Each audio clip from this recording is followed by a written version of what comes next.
Good evening. Tonight, President Obama delivered his State of the Union speech following the worst jobs report in almost 3 years. The American people have made it clear that they want their elected leaders focused on jobs and economic growth. And over the past 5 years, the President has had every opportunity to implement policies to address the nation's economic concerns.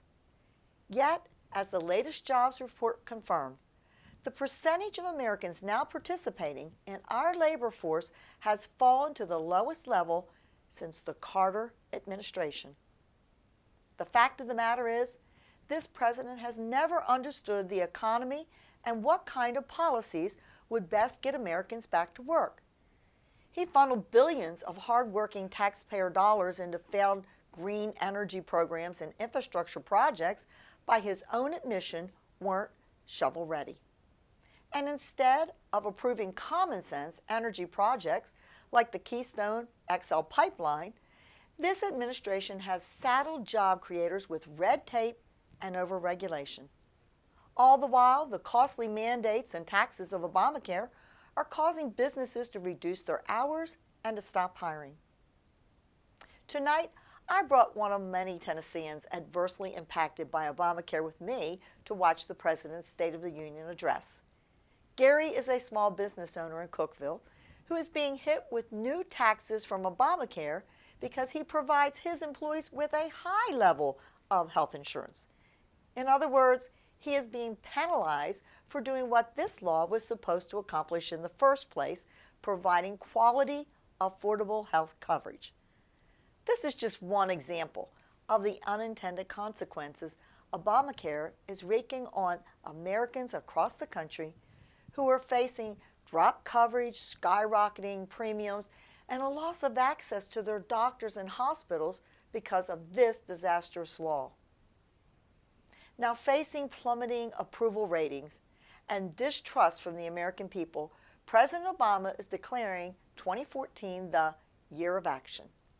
Despite his record, he has let lawmakers and the American public know that he has a pen and a phone and is prepared to circumvent the will of Congress to force his own agenda. If the president truly cared about helping American workers, he would simply look to the House of Representatives for answers. Over the last year, the House of Representatives has passed dozens of common sense, pro-growth jobs bills to streamline our workforce development programs, increase American offshore energy production, and offer regulatory relief to our small businesses. The Democrat-led Senate could take up any of these House-passed bills today and send them to the president. But sadly, each of these items of legislation remains stuck on Harry Reid's desk awaiting a vote. In fact, in 2013, the Democrat-led Senate did not pass a single jobs bill, according to the report in the Wall Street Journal. Now, this is simply unacceptable. Jobs are more than just a paycheck. They represent our livelihoods. They instill us with pride and enable us to care for our families. Sadly, in the Obama economy, there are more than 91 million Americans who are out of the workforce and stuck on the sidelines. They deserve more than speeches. They need actions on the part of the president and Senate Democrats. It is time for the Democrat majority in Washington to get to work so that our constituents can do the same. Thank you, and God bless.